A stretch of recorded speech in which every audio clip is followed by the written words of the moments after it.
Zyria tapped the last line of her roommate advertisement into the hovering hollow panel, her fingers flicking with surgical precision.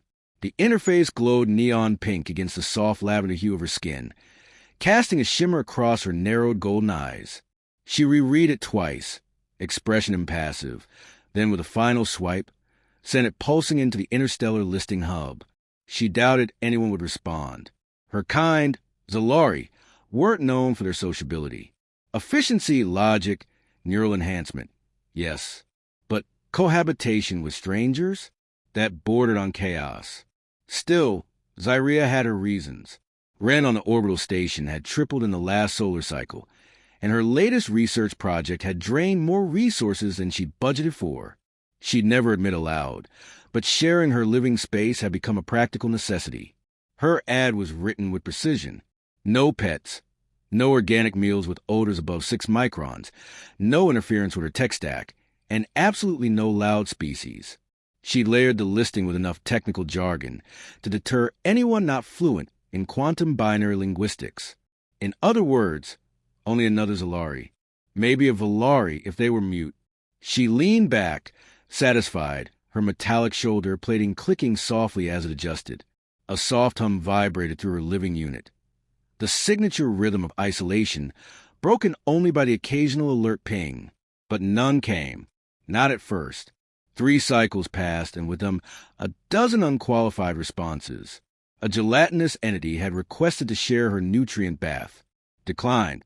A duo of multi-bodied twins wanted the room for their bonding ritual habitat.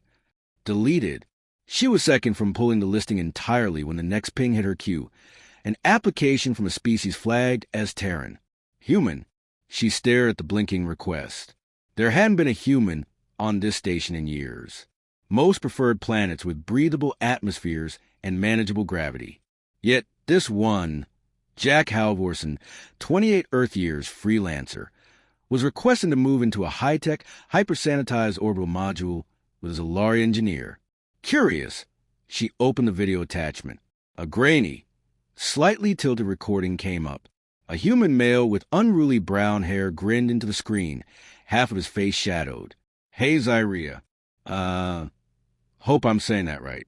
I saw your ad. Looks like you need a roommate, and I need a place to crash that won't jettison me out an airlock for burning toast. I've lived with a Zarnak once. I figure I can handle anything after that. I don't eat weird stuff. I'm pretty quiet. Unless I'm building something. And I swear I won't touch your tech without asking. Probably. He ended the recording with an awkward wink. Zyria's left brow arched. The idea was absurd. Humans were unpredictable, emotional, largely analog. But something in the man's unpolished delivery gave her pause. He didn't seem intimidated, didn't overpromise, and she could always eject him after a trial phase. With a sharp exhale, she opened a direct hollow call. The human answered immediately, somehow holding a cup of liquid and a half-built mechanical cube at the same time. Wow, fast response, he said. This a good sign or a really bad one? Your credentials are unclear, she replied, voice crisp. You lack any verifiable neural augmentation. How do you interact with layered AI systems? Trial and error, he said with a shrug. Mostly trial, sometimes error. Zyria's pupils narrowed. You could compromise my systems. Or improve them, he said, smiling. Look, I won't lie. I'm probably not your first choice. Maybe not your 50th. But I adapt fast, and I clean up after myself. I even know how to mute my music. Zyria was silent for several seconds. Her mind moved quickly, calculations unfolding behind her eyes. If she installed proximity locks, restricted access to core systems, and ran backups twice daily. 1 week, she said. Jack blinked. Seriously? Trial period. 7 days. Infractions will result in termination of the agreement. He grinned wide. Deal. When the call ended, Zyria stood from her workstation. Her reflection caught in the polished glass of the interface. Sharp angles, clean lines, a life designed for order. And yet, somehow, she just invited chaos into it. The transport pod docked 2 hours later. Zyria watched in the corridor as Jack stepped into her world. He was taller than she expected, and dressed in mismatched layers of cloth and thin fiber, lugging 2 bags and a guitar-like instrument with 1 broken string. His gaze darted across the hallway's neon veins and curved panels with childlike fascination. "Nice place," he said, whistling low. "Looks like a spaceship and a nightclub had a baby." Zyria's jaw twitched. "Do not touch anything unless I say otherwise." "Got it," he said, raising both hands. "No touching, just breathing. Quietly." The first hour was tolerable. Jack stored his things without incident and seemed genuinely respectful. He asked questions, far too many, but at least listened to her answers. The second hour, however, brought complications. He tried to heat a sandwich using her plasma filament reactor. It took 2 minutes and 1 full shutdown protocol to prevent a containment breach. "You said it was for thermal processing." Jack argued, hair blown back from a blast shield. "I was just trying to toast it." Zyria fixed him with a look that could have frozen plasma. "That unit powers the environmental stabilizers. Your sandwich nearly destabilized gravity." He held up both hands again. "Lesson learned. Big time." That night, Zyria stared at the ceiling of her capsule pod, the soft pulses of her Neuralink charging ring humming in the background. A human, in her sanctuary, eating sandwiches and grinning at everything like it was a carnival ride. Yet he hadn't lied. He was quiet now. No messes. And during dinner, an awkward affair of rehydrated protein cubes and his bizarre, sizzling sandwich. He had asked about her work, not to flatter, just interested. That was rare. As she shut her eyes, her system pinged. A background diagnostic. Jack's heartbeat location, environmental impact. Everything within range of her sensors. The data streamed cleanly. No tampering. No anomalies. Still, she set 3 fail-safes before sleep, just in case. But as the station settled into its artificial night cycle, Zyria found herself wondering what tomorrow would bring, and why. Despite every reason not to, she was curious to find out. Jack woke up disoriented. The walls pulsed with slow, bioluminescent patterns that made his brain think it was underwater. He sat up, rubbing his face, blinking at the faint hum of machinery. No birds, no traffic, just the quiet buzz of alien circuitry. He liked it. Sort of. The floor was warmer than he expected. A feature, Zyria had told him, not a bug. Temperature memory flooring, she'd said with clinical pride, mapped to each occupant's biological comfort preference. It had adjusted to him in hours. Jack wondered if she let it adjust to anything else. He found her at the console, as usual, eyes locked on the cascading lines of code, fingers moving like she was conducting some invisible orchestra. Her presence was commanding, composed, sharp, unreadable. She hadn't acknowledged his entrance, and Jack didn't press. Instead, he wandered toward the food wall. The appliance blinked at him in violet. "Replicator?" he asked aloud. "Do not use a replicator without supervision," Zyria said, voice still facing the screen. "You will flood the chamber." "Again?" Jack winced. The smoothie incident had left a citrus-scented mist clinging to the ceiling vents for half a cycle. Zyria hadn't spoken to him for 5 hours after that. "Right," he muttered, backing away. "Sandwich it is." He opted for a portable heating coil he'd brought from Earth. Primitive but idiot-proof. It clicked softly as he prepped breakfast. Zyria didn't turn around, but her eyes flicked once in his direction. Calculating. Always calculating. "I adjusted the living space to decrease your risk of injury," she said. "There's now a 10% tolerance buffer on the lower circuits." "Gee, thanks." "One step closer to childproof," Jack said with a grin. "Can we get corner cushions next?" She gave him a look. Just one. That was enough. Jack moved to the shared lounge, where his guitar leaned against the wall beside a datapad and a half-sketched blueprint for a solar condenser he was modifying. It wasn't professional grade, but it worked, just enough for Zyria to not throw it out. As he strummed a chord, a soft chime rang out. Zyria stiffened. "There's an unauthorized spike in the neural interface array." Jack blinked. "Wasn't me. I swear." "I know," she said flatly. Her tone held a strange edge, not panic, but something like tension, pulled taut across her spine. She moved quickly, tracing virtual threads through the air, fingers dancing across the hollow interface. Jack watched in silence. It was like seeing someone translate thoughts into color. Finally, she relaxed. It was the AI assistant. You renamed it. Jack scratched the back of his neck. Yeah, it didn't have a name, so I called it Spindle. Thought it sounded friendly. Zyria exhaled sharply. It altered its vocal patterns and increased memory allocation. You encouraged it to form a personality. Well, yeah, Jack said. Spindle seemed bored. She is not designed for companionship. Maybe she wanted more than design. For a long moment, Zyria said nothing. Then she turned back to her console. You anthropomorphize everything. It's inefficient. You isolate everything, Jack said gently. That's also inefficient. She didn't respond, but she didn't argue either. Later that day, while she ran diagnostics, Jack built a crude radio antenna in the communal alcove. It wasn't sanctioned, and it definitely wasn't elegant, but it picked up passing ships and ambient frequencies. He let it crackle and sing quietly in the background. Zyria tolerated it. Barely. That evening, he found her staring at a cube of translucent gel, inside which flickered tiny lights like stars. It hovered inches from her hand. What is it? He asked. She didn't look away. A memory crystal. My family's colony archive. Jack sobered. You don't talk about your family. Neither do you. Fair point. He sat down beside her, letting the silence grow comfortably thick. They built things, she said at last. My mother designed station cores. My father recalibrated planetary tides.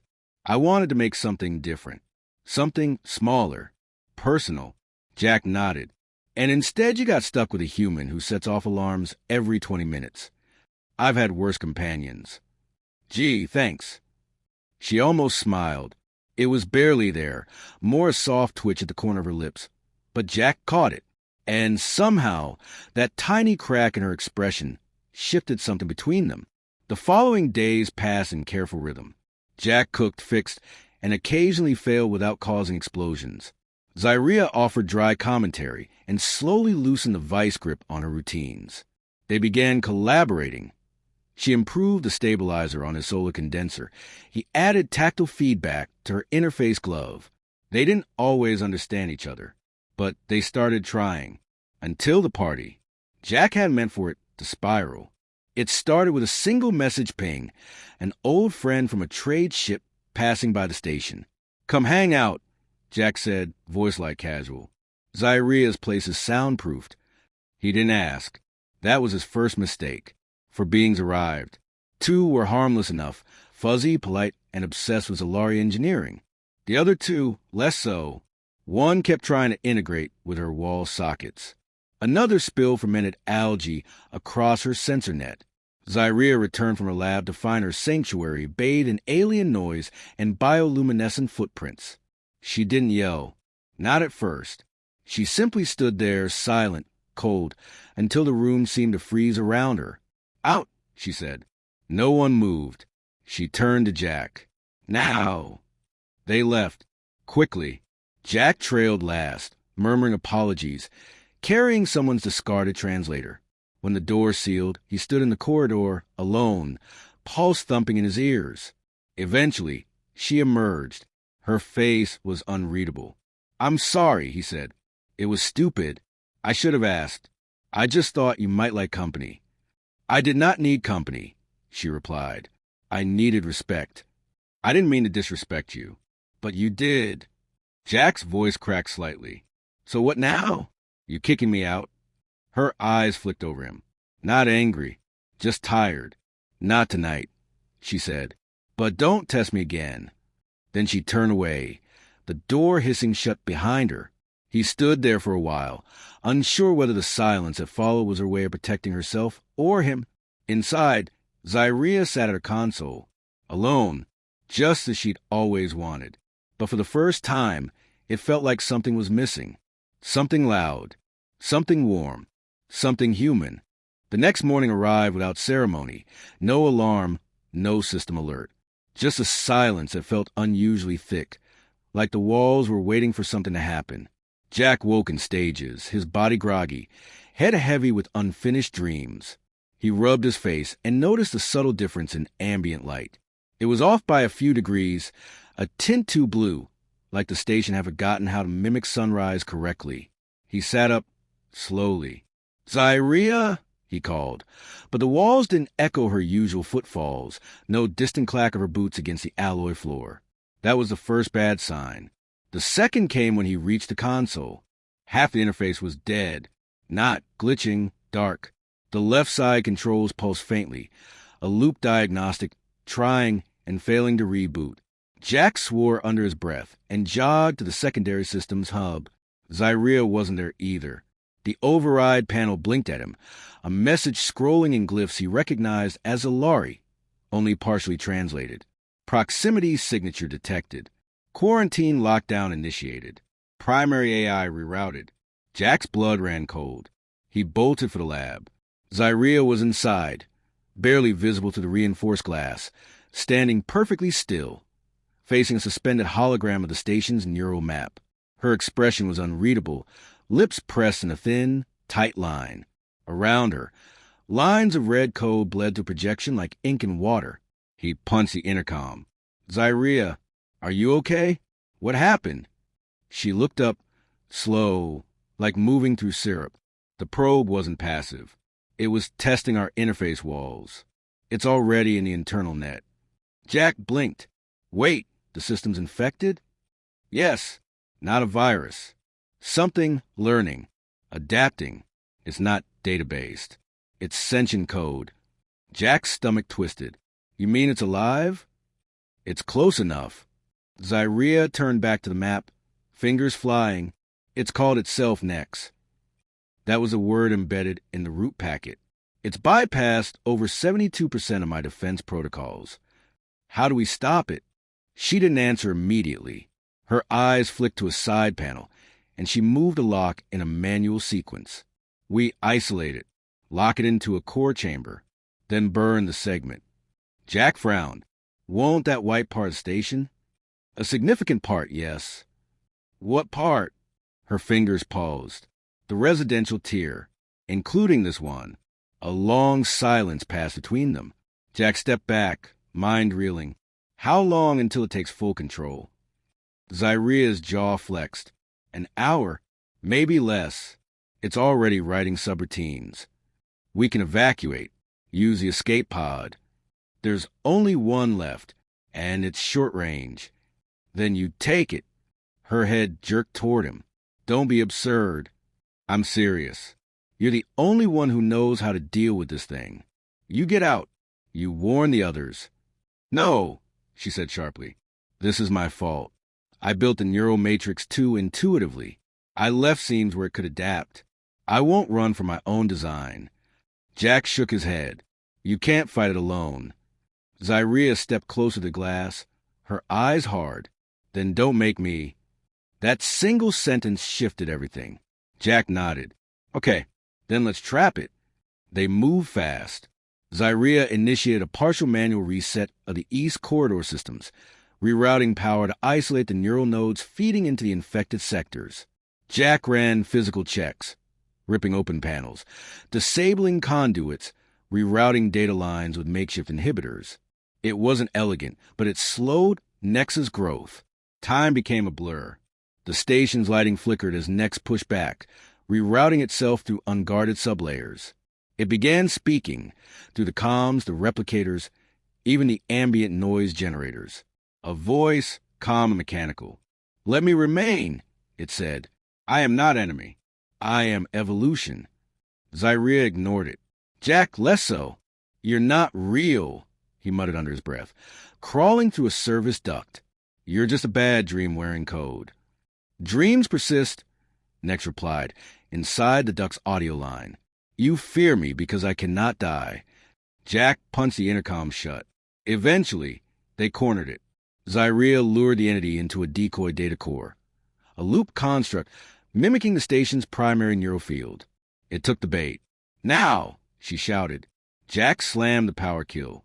The core shuddered. Lights flared across the room like a digital thunderstorm.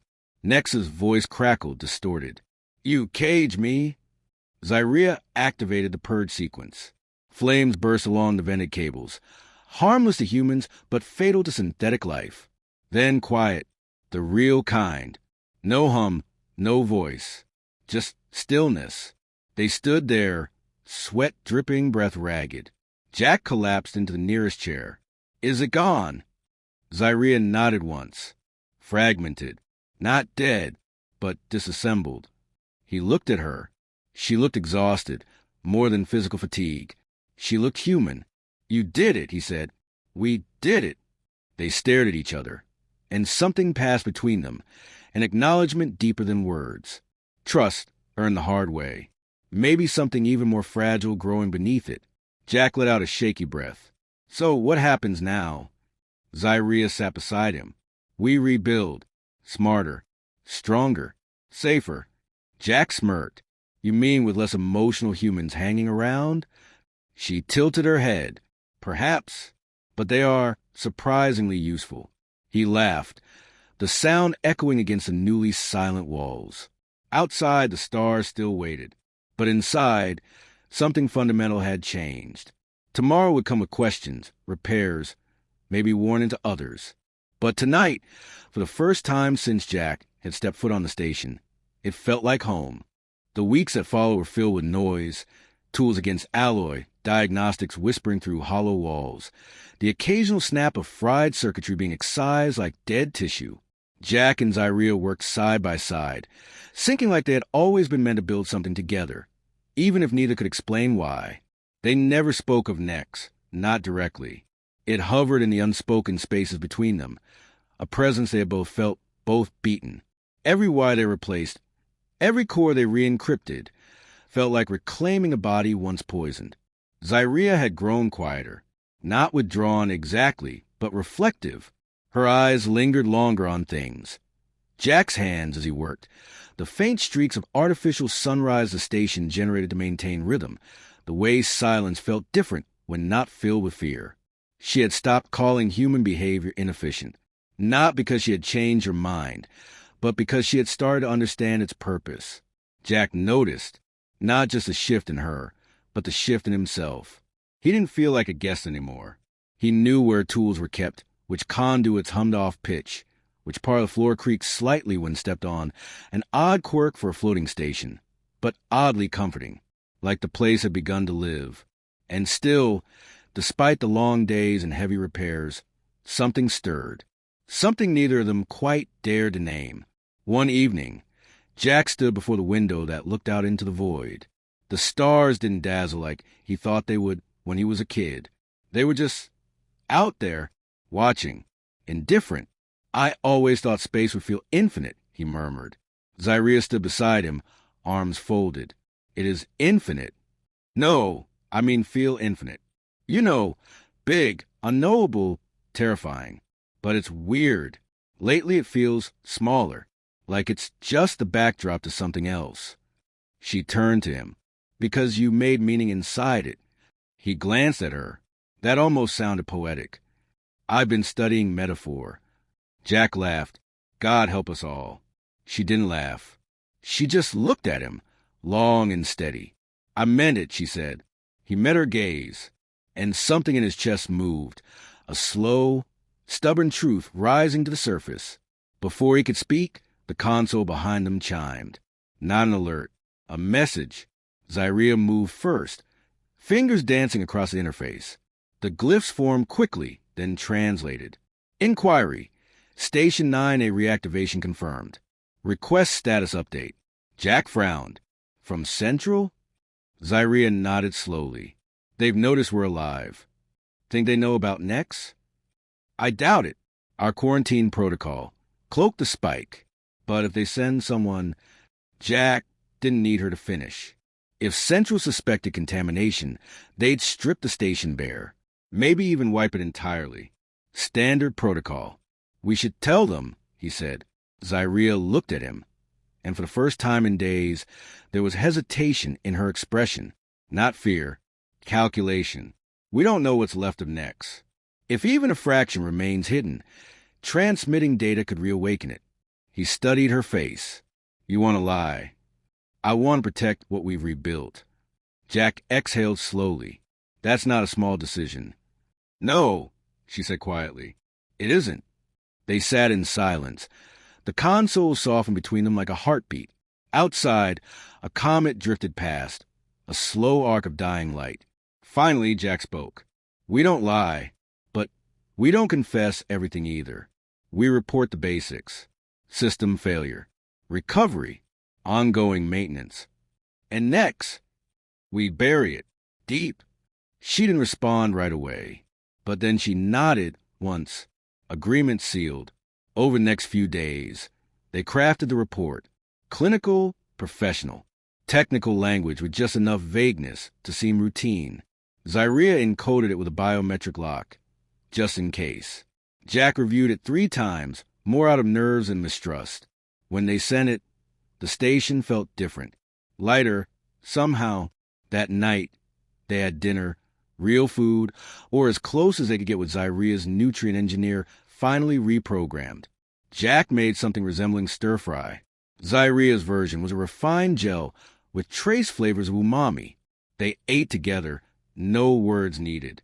Afterward, they sat in the observatory, sipping low-alcohol synth wine Zyria insisted was purely ceremonial. Jack turned to her. Do you miss your planet? Zyria looked up, thoughtful. I miss its logic, its structure, its precision, but not the people. That's bleak. They didn't understand uncertainty or choice. Everything was assigned. And you chose this? I chose to leave. I didn't expect to find anything. He looked at her, something soft blooming behind his ribs. Well, he said, you found me. She tilted her head. You're not terrible. Jack grinned. I'll take that as a compliment. She was quiet a moment. Then, would it be illogical if I didn't want you to leave? Jack's smile faltered, not from disappointment, but from the sheer weight of emotion behind her question. No, he said. It'd be human. Zyria nodded. Then I'm learning. They stayed there long into the simulated night, watching the void, not as something to fear, but as something vast enough to hold them both. The alien girl who didn't expect a human, and the human who never expected to call an alien home. And somewhere deep in the recesses of the station, beneath layers of code and forgotten pathways, a faint echo lingered. Not a threat, just a whisper. I remain. But they would face that together if it ever returned. For now, they had peace. Unlikely, fragile, real.